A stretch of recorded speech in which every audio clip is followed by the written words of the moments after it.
Alright, what's up, my brothers? Hope everyone's doing well. Hope everybody's working hard and just doing everything they can and doing their best over the summer. I just wanted to share a quick verse on James 1-2 where it says, whenever you face trials of many kinds, let the testing of your faith produce perseverance. And let perseverance finish his work and be good and mature, not lacking anything. You know, when we go through hard times, doubts of not sure of if we're going to overcome certain obstacles in our life, you know, we know that it's a test that God is putting us through, you know, not in a way where he wants us to see us suffer and punished, but to keep pushing and persevering even when things get hard or things don't go our way or we don't understand why we got this result. Instead, we still persevere regardless because we're serving God's kingdom. We're still glorifying God in the process. I get it can be pretty tricky in times of everything goes wrong. In difficult times, you don't understand at all. But you know what?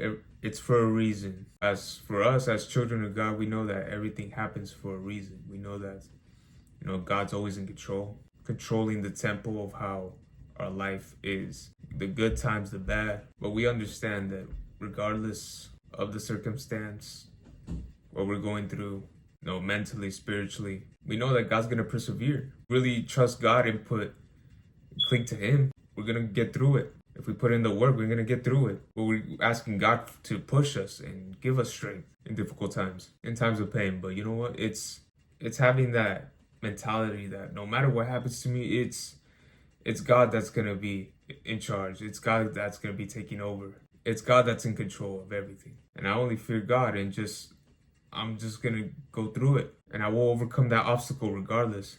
That our purpose is solely relying on God's kingdom. You know how that verse in Matthew where it says the first great command that love your Lord your God with all your heart. You know, it's basically a guide to how we should live our lives. What our main purpose is here on earth. How should we always think when we're always working at our jobs? You know, running our own businesses. Currently, students at high school or college, having that mentality that we are serving God first. By the grace of God, we have the opportunity to serve and glorify God in whatever we do. My point is that when we start to distract ourselves and fall into, you know, lies and deceptions that the devil puts on us, that we can't achieve anything, can't achieve that test score because you're not smart enough, can't have that financial stability because it won't serve you. These lies and deceptions that, you know, the devil wants to put on us, but we understand that lies, fear, and anxiety, you know, negative thinking, it's not from God. It was never from God. And it's always a spiritual battle that we always got to go through. But once again, with faith, we could persevere. By God's strength, we could overcome hard obstacles and hard times in our lives. And we understand that nothing is impossible, you know.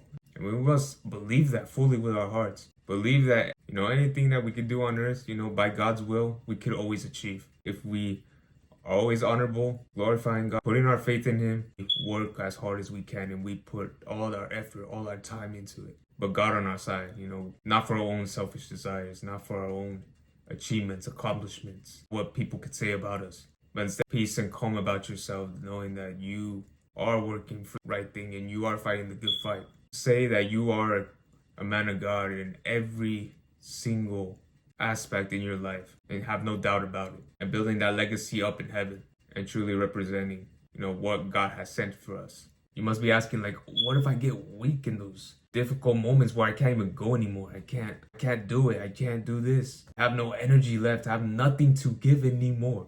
Well, in 2 Corinthians 12:10, it says, and that's why for Christ's sake, I delight in my weaknesses and my hardships, because when I'm weak, that's when I'm strong.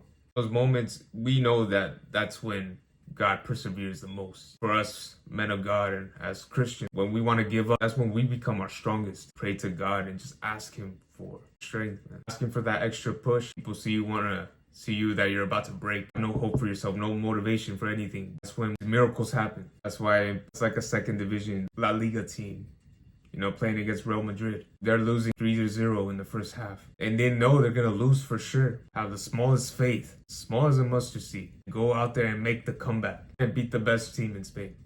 That's what the perseverance of faith really means as Christians, as serving for God. And miracles do happen. When we're weak, we're always strong. And we must take that to heart. No, just keep going.